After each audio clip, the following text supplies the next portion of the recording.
आज हम लोग जो है एनसीईआरटी का चैप्टर 4 डिटर्मिनेंट पढ़ेंगे। डिटर्मिनेंट से पहले हम लोग जो है मैट्रिक्स चैप्टर 3 पढ़े थे, उसी पर आधारित ये है determinant of square matrix. Determinant में क्या होता है, हम लोग को ध्यान देना है कि मैट्रिक्स में जो स्क्वायर मैट्रिक्स पढ़े थे, डिटर्मिनेंट होने के लिए उसको स्क्वायर मैट्रिक्स होना पड़ेगा। मतलब स्क्वायर मैट्रिक्स जो भी होगा उसी का हम लोग डिटर्मिनेंट निकालेंगे, मतलब उसी का डिटर्मिनेंट का यूज होगा। जिस तरह से यहाँ लिखे हैं determinant of A square matrix. Suppose that यहाँ ध्यान दीजिए आप लोग, A11 A12 A13 dot dot A1n, 821 822 823 dot dot. इसी तरह से यहाँ पर भी N1 N2, यहाँ पर भी N3 डॉट डॉट AN। इसका कहने का अर्थ ये हुआ, यहाँ पर ऑर्डर जो हुआ NN होगा। NN कहे तो स्क्वायर मैट्रिक्स हुआ, रो और कॉलम क्या है, इक्वल है, इसी को हम लोग क्या कहेंगे, स्क्वायर मैट्रिक्स कहेंगे। अब एग्जाम्पल के तौर पर इसी तरह से अरेंज करके हम लोग रखेंगे। इसी में थोड़ा सा और ध्यान दीजिए, it's donated by determinant of A, और इस तरह से डिटर्मिनेंट ऑफ ए पढ़ेंगे। इसको क्या पढ़ेंगे, डिटर्मिनेंट ऑफ ए। अब डेट इज ए हमको क्या है, स्क्वायर मैट्रिक्स है, इसी को अब क्या चीज में कर देंगे, इस तरह से इसको पढ़ेंगे डिटर्मिनेंट ऑफ ए, या इस तरह से सिंबल रहेगा। इसका यदि सिंबल पूछेगा तो इस तरह से होगा। ये नहीं कि मॉडुलस है, मॉडुलस इज नॉट, ये मॉडुलस नहीं है, क्या है, डिटर्मिनेंट का सिंबल है। अब ध्यान दीजिए, अब इसी को यदि हम लोग चेंज कर दे क्या चीज में, मॉडुलस में, तो यहाँ चेंज हो जाएगा, क्या आ जाएगा, A11 A21 sorry A12 A13 dot dot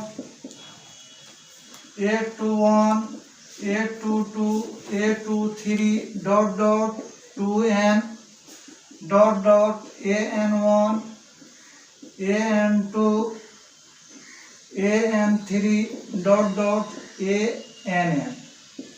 आपका यहाँ सॉरी ए पर जो है ये हो जाएगा, आपका ये क्या हो गया, ये जो हो गया डिटर्मिनेंट हो गया, इसको पढ़ेंगे डिटर्मिनेंट ऑफ ए। अब ये हो गया डिटर्मिनेंट ऑफ ए। इस तरह से लिखा जाता है, स्क्वायर मैट्रिक्स को हम डिटर्मिनेंट के फॉर्म में लिखेंगे इस तरह से। अब इसी में हम लोग देखते हैं फर्स्ट ऑर्डर। क्या देखते हैं, first order. Suppose that let A equal to कोई मैट्रिक्स है A11। अब इसका रो और कॉलम भी इक्वल है, तो ये क्या हुआ, स्क्वायर मैट्रिक्स हुआ। अब इसी को क्या चीज डिटर्मिनेंट के फॉर्म में देंगे, तो ये इसका डिटर्मिनेंट होगा A11। ये डिटर्मिनेंट फॉर्म हुआ, ये क्या चीज था, मैट्रिक्स फॉर्म। मैट्रिक्स को ही स्क्वायर मैट्रिक्स को क्या चीज में चेंज किया जाता है, डिटर्मिनेंट के फॉर्म में। यहाँ डिटर्मिनेंट के फॉर्म में हम लोग चेंज कर दिए। अब आपको जो है एग्जाम्पल के तौर पर यहाँ पर जिस तरह से डिटर्मिनेंट ऑफ 2, तो ये 2 इसका आंसर होगा। यदि -3 रहेगा तो यहाँ -3a होगा।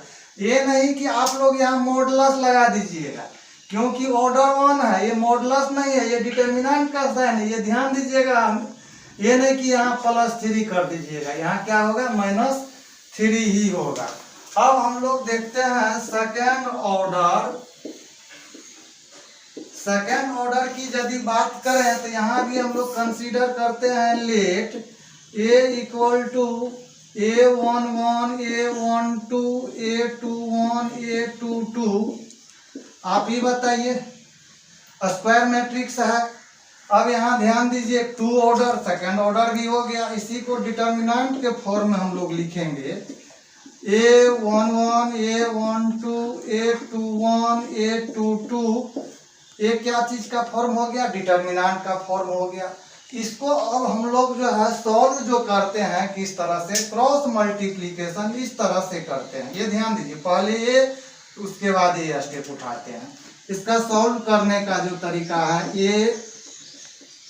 A11 into A22 minus A12 A21। ये क्या निकला हम लोग को? डिटर्मिनेंट ऑफ ए। अब इसी में हम लोग एक एग्जाम्पल इसका देखते हैं। यहाँ ध्यान दीजिए थोड़ा सा। A इक्वल टू -2 0 1 3 ये दिया हुआ है। इसका क्या कर रहा है? डिटर्मिनेंट निकालने के लिए। तो डिटर्मिनेंट ऑलरेडी ये दिया हुआ है एग्जाम्पल में, पहला क्वेश्चन। अब इसी का हम लोग क्या करते हैं? डिटर्मिनेंट निकालते हैं। क्या करेंगे? मल्टीप्लीकेशन करेंगे। यहाँ क्या होगा? -6 -1 इंटू 0 -6 0 क्या देगा? -6 इसका आंसर देगा। एक एग्जाम्पल और ले ले। यहाँ पर हम लोग 5 7 3 क्रॉस मल्टीप्लीकेशन इस तरह से करते हैं। ये ध्यान दीजिए, ये सीखना जरूरी है। इसमें मल्टीप्लीकेशन, फिर इसमें मल्टीप्लीकेशन। ध्यान दीजिए, 8 को 5 से कीजिएगा तो 40 होगा। फिर माइनस, यहाँ क्या है? 7 3 को कीजिएगा तो इतना होगा। इसी को इसमें से निकालिएगा तो क्या आएगा? ये आएगा आपका आंसर। ये यहाँ पर ये होगा। एक चीज और ध्यान दीजिए, हम लोग जो है अब फिर आपके मन में होता होगा मल्टीप्लीकेशन करने के बाद जो है यहाँ माइनस क्यों ले लिए। देखिए यहाँ ध्यान दीजिए, एक कंसेप्ट ये है, एक दूसरा कंसेप्ट भी बाद में बताएंगे। ये 1 जोड़ 1 कीजिएगा 2 आएगा। फिर ध्यान दीजिए 1 जोड़ 2 कीजिएगा क्या आएगा? 1 जोड़ 2 करते हैं तो 3 आता है। यहाँ 2 आ रहा है तो इवन नंबर हुआ, 3 आ रहा है तो ओड नंबर। जहाँ इवन नंबर आएगा वहाँ पॉजिटिव होगा, जहाँ ओड नंबर आएगा वहाँ निगेटिव होगा। हर एक डिटर्मिनेंट में ये यूज कीजिएगा, आपको काम देगा प्रॉब्लम में। अब हम लोग देखते हैं इसमें थर्ड ऑर्डर की बात करें। डिटर्मिनेंट में थर्ड ऑर्डर के डिटर्मिनेंट की यदि हम लोग बात करें यहाँ पर, तो डायरेक्ट हम थर्ड ऑर्डर डिटर्मिनेंट ले रहे हैं। यहाँ पर ध्यान दीजिए आप लोग को। अब A11 A12 A13 A21 A22 A23 A31 A32 A33।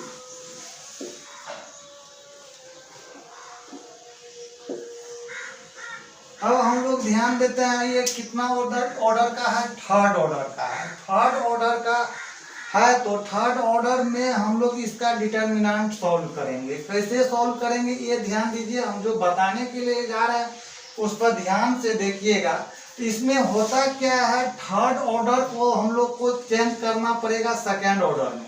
Second order में चेंज करते हैं तो सेकेंड ऑर्डर का सोल्यूशन अभी तुरंत हम लोग सीखे हैं, उससे उसका यूज कर लेंगे। तो देखिए इसको चेंज करने का नियम क्या आता है।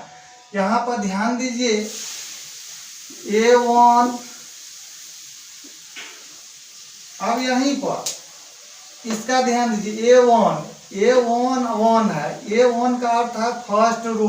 फर्स्ट रो को ढक लीजिएगा। इस 1 का मतलब है फर्स्ट कॉलम, इसको ढक लीजिएगा। बचेगा रेस्ट पार्ट A, उसको यहाँ पर हम लोग लिख देते हैं A23 A32 33। फिर यहाँ ध्यान दीजिए, अभी तुरंत कंसेप्ट बताए थे 1 जोड़ 1 तो क्या 2 दिया तो पॉजिटिव देगा। 1 जोड़ 2 3 तो क्या देगा? निगेटिव देगा। A1 2। अब इसके बाद जो यहाँ करेंगे फिर इसका रो क्या हुआ? ये पूरा पार्ट होगा। इसका कॉलम कौन होगा? ये भी ढका जाएगा, ये भी ढका जाएगा, बचेगा ये। इस वाले पार्ट को यहाँ पर हम लोग A23 A31 A33 फिर यहाँ पर प्लस हो जाएगा। अब ध्यान दीजिए इसका जिसका यहाँ पर हम रखेंगे उसका देखेंगे इससे फर्स्ट रो, तो रो ए हो गया। थर्ड कॉलम ए हो गया, मतलब ए तो बचा ए वाले पार्ट। तो यहाँ ध्यान दीजिए, 821 822 831 832। अब इसी को थोड़ा सा सॉल्व कर दीजिए आप लोग। A11 क्रॉस मल्टीप्लीकेशन आप जान रहे हैं, A22 33 A23 A32 A12 A21 minus into,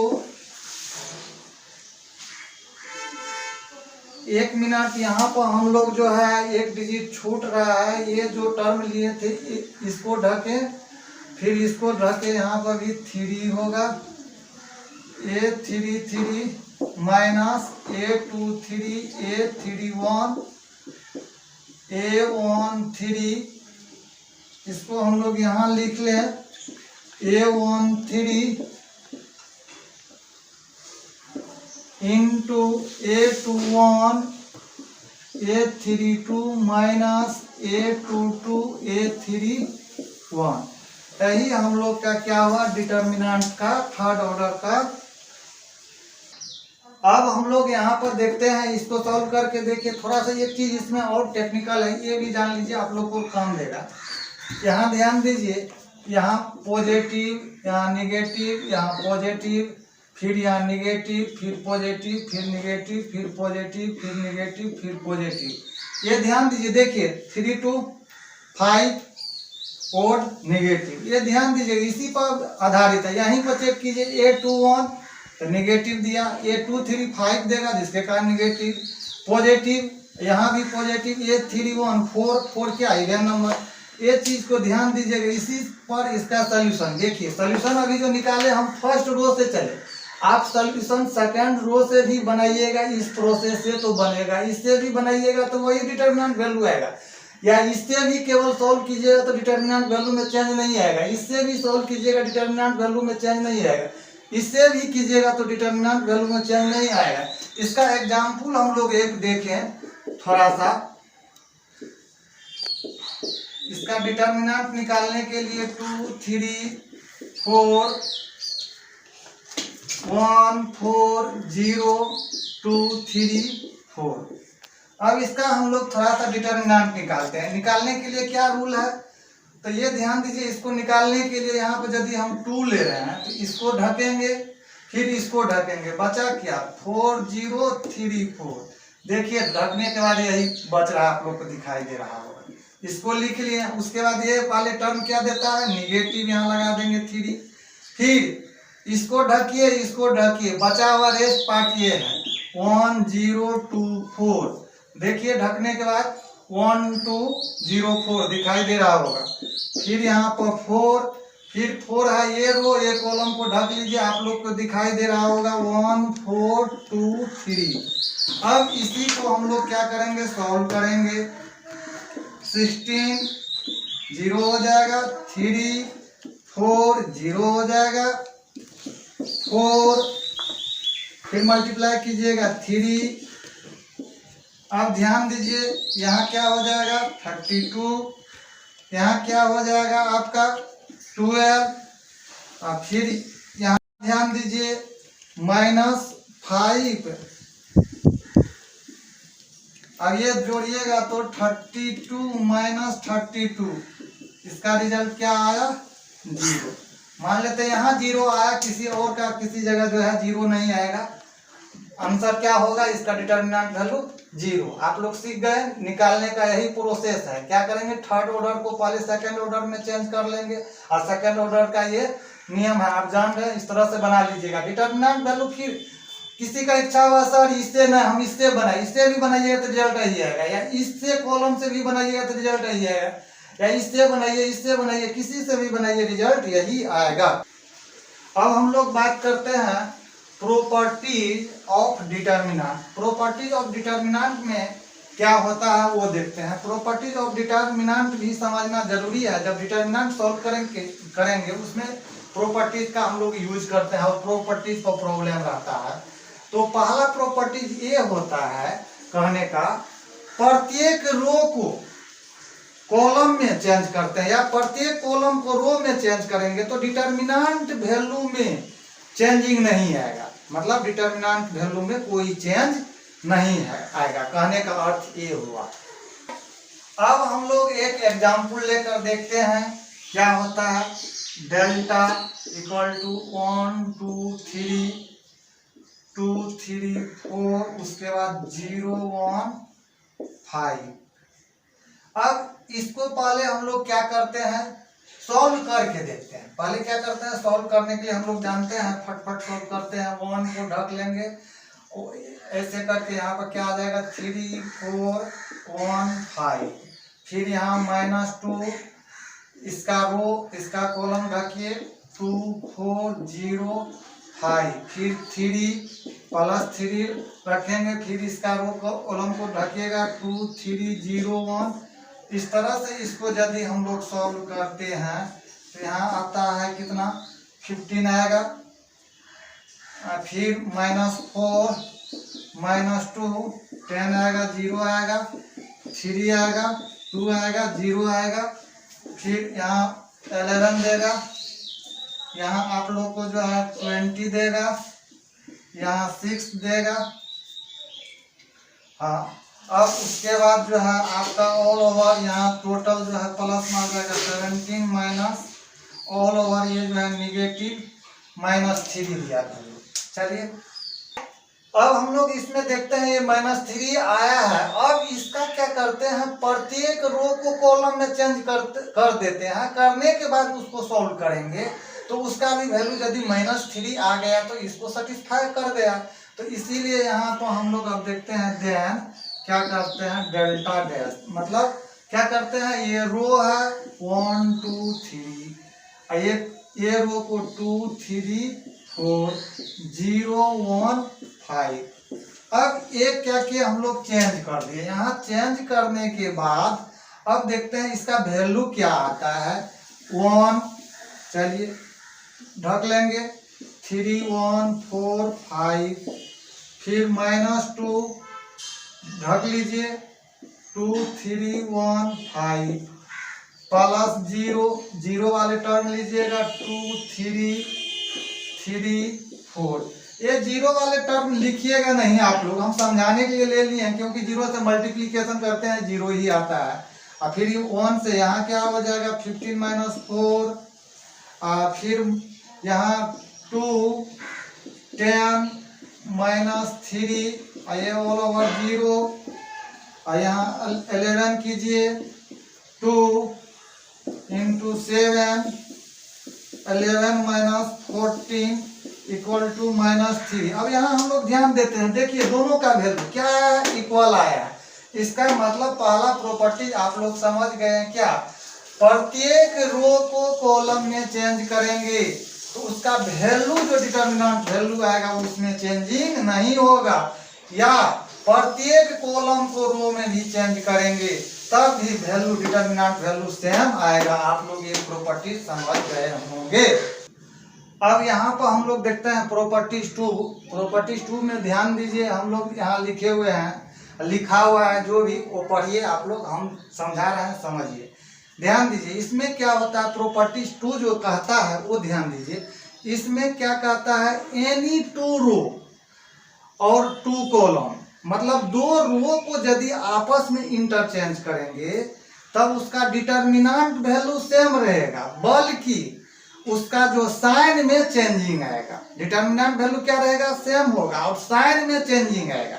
ये चीज ध्यान दीजिए। रो और कॉलम को यदि इंटरचेंज करते हैं, आपस में 2 रो को आपस में चेंज करते हैं तो उसका डिटर्मिनेंट वैल्यू सेम होगा, बल्कि उसका जो है साइन में चेंजिंग होगा। प्लस आए तो माइनस हो जाएगा, माइनस आए तो प्लस हो जाएगा।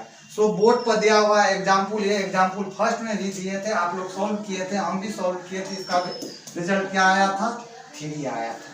3 आया था, इसको सॉल्व किए थे।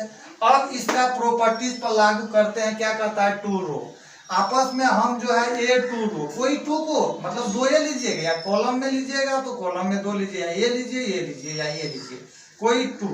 तो अब इसमें क्या करते हैं, हम रोए को लेते हैं R1 चेंजिंग R2 करते हैं।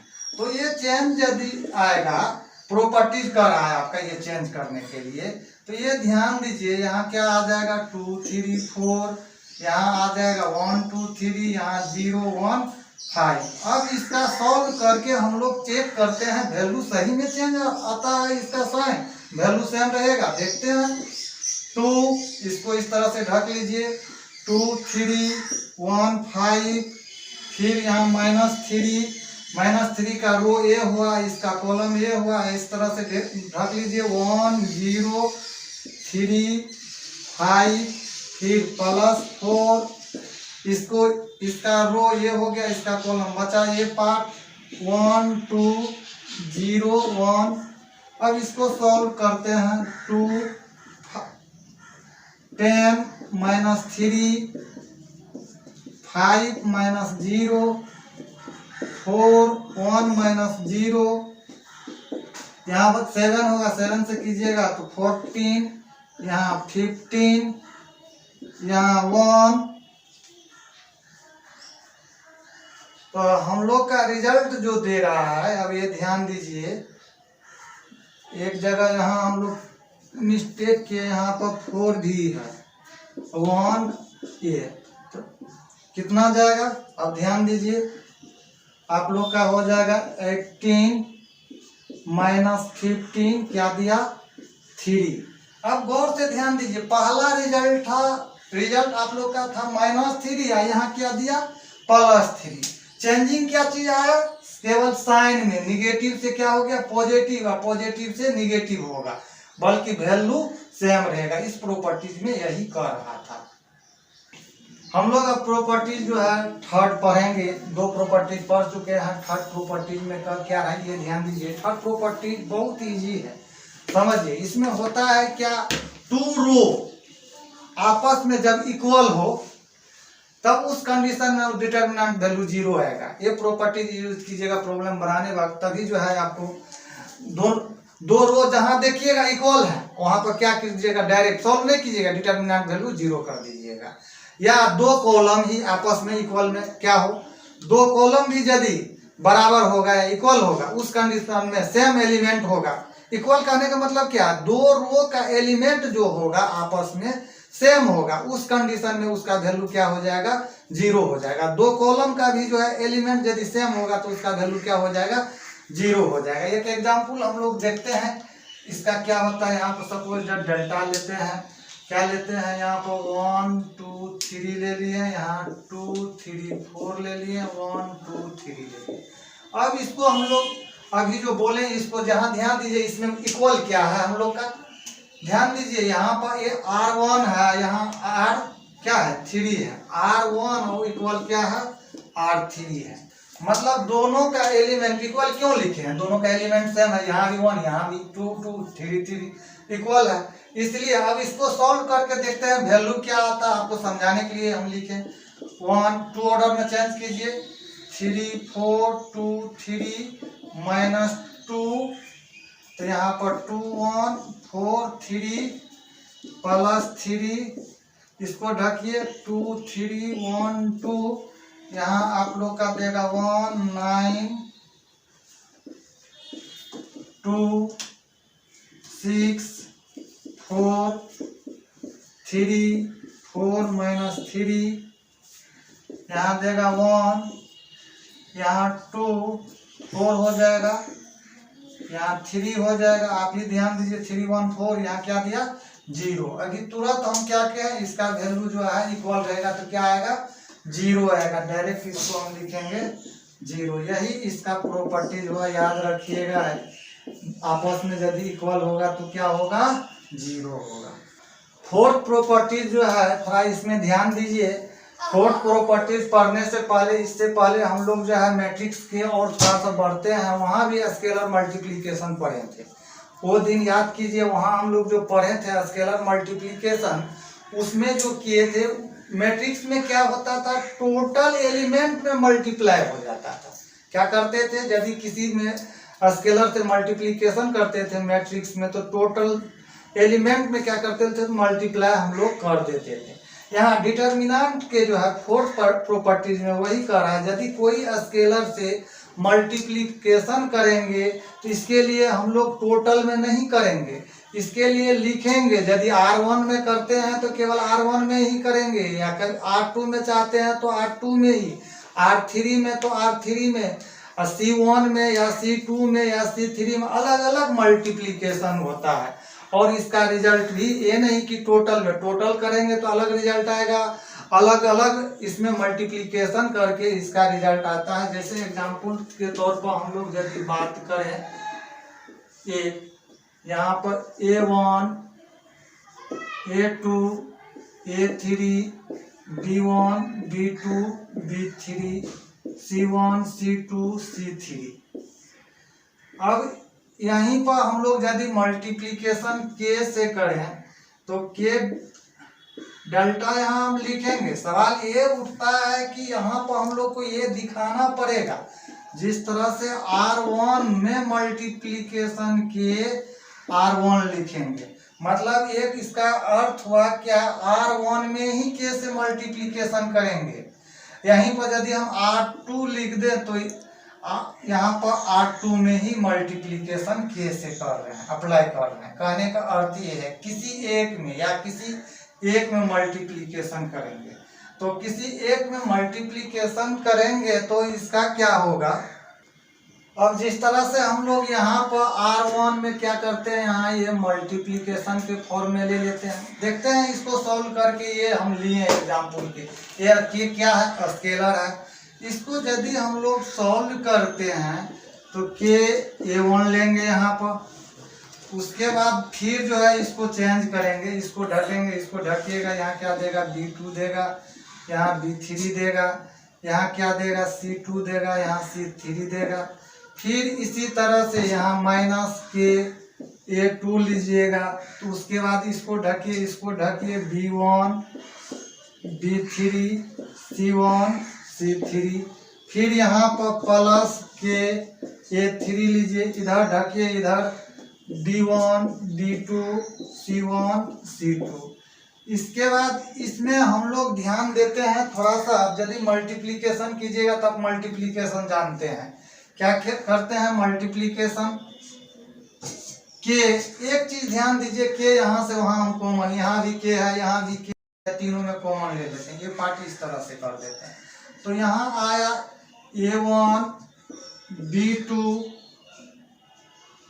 C3, B3, C3 के बाहर चल गया है A2,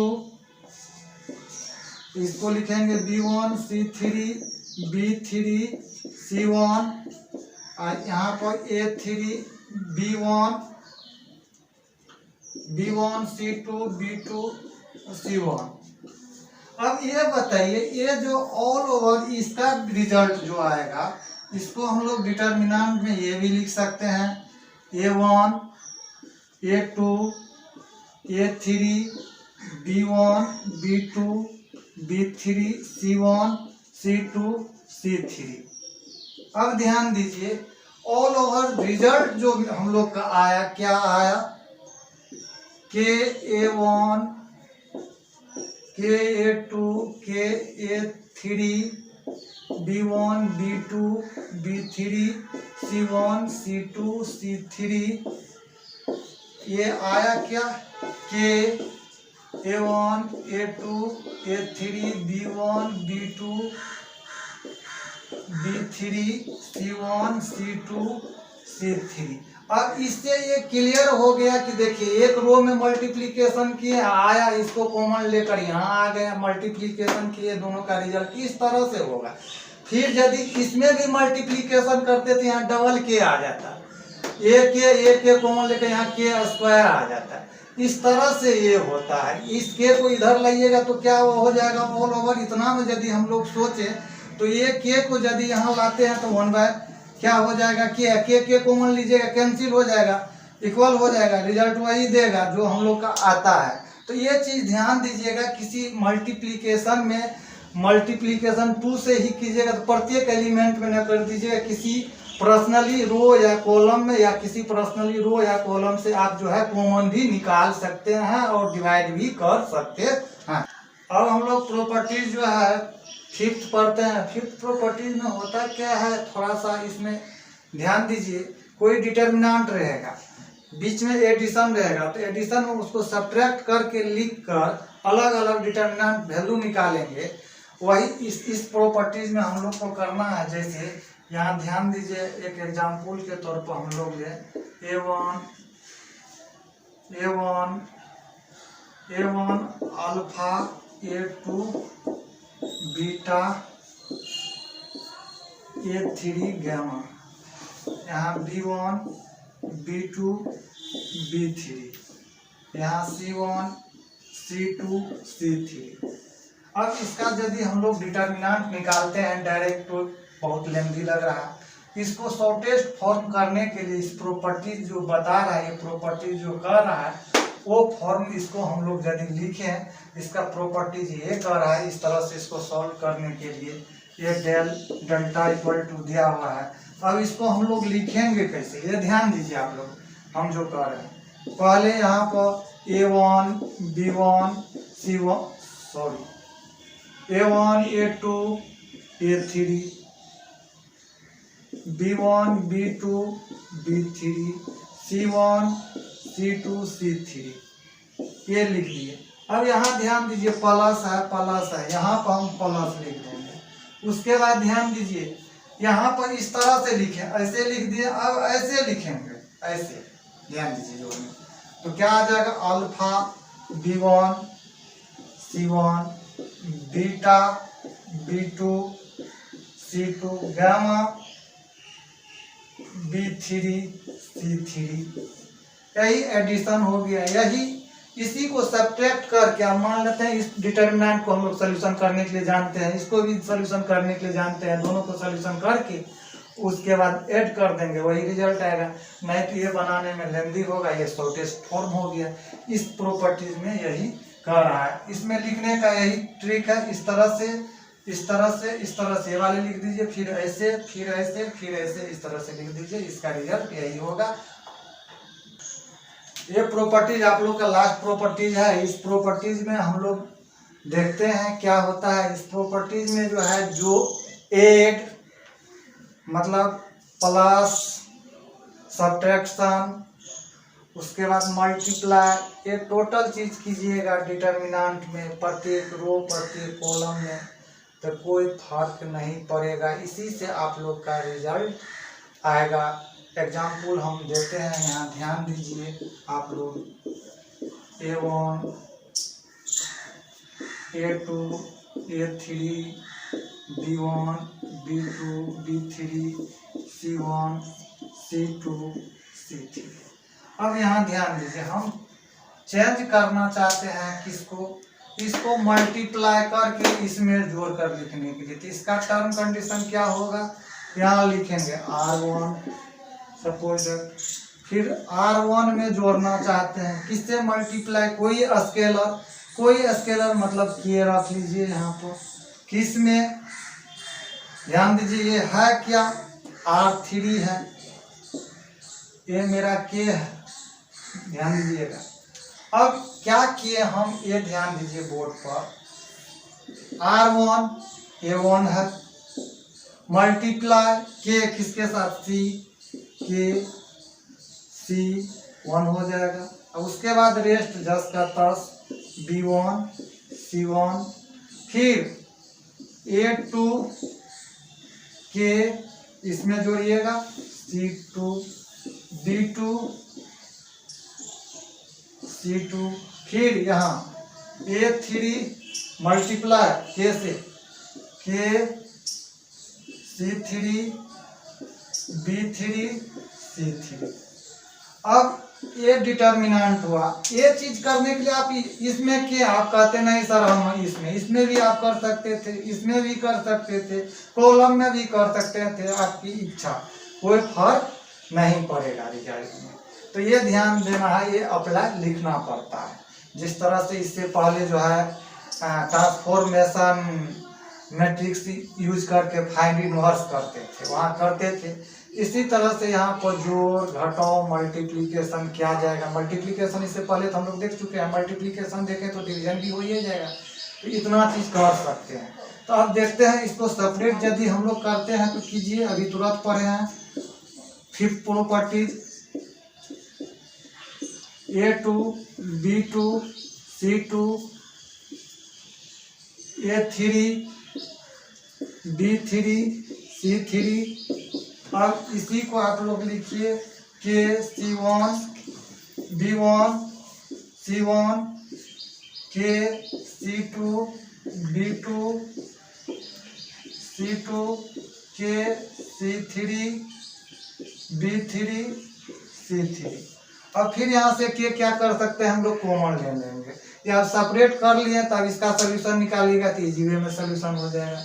इसी तरह से सिमिलरली आप जो है कॉलम में भी कर सकते हैं, रो में भी कर सकते हैं। लास्ट प्रॉपर्टीज यही था कहने का। ऑल ओवर ये हुआ, हम लोग इस पर ध्यान दें कि मतलब डिटर्मिनेंट में जोड़, एडिशन, सब्ट्रैक्शन, मल्टीप्लिकेशन, डिवीजन, ये टोटल चीज प्रॉपर्टीज का यूज करते हुए प्रॉब्लम को सॉल्व करेंगे और बनाएंगे। आगे देखेंगे क्या क्या होता है। आप लोग को 6 प्रॉपर्टीज हम पढ़ा चुके हैं, इसको ध्यान से देखिएगा और आप लोग का जो है प्रॉब्लम में कहीं भी प्रॉब्लम नहीं होगा।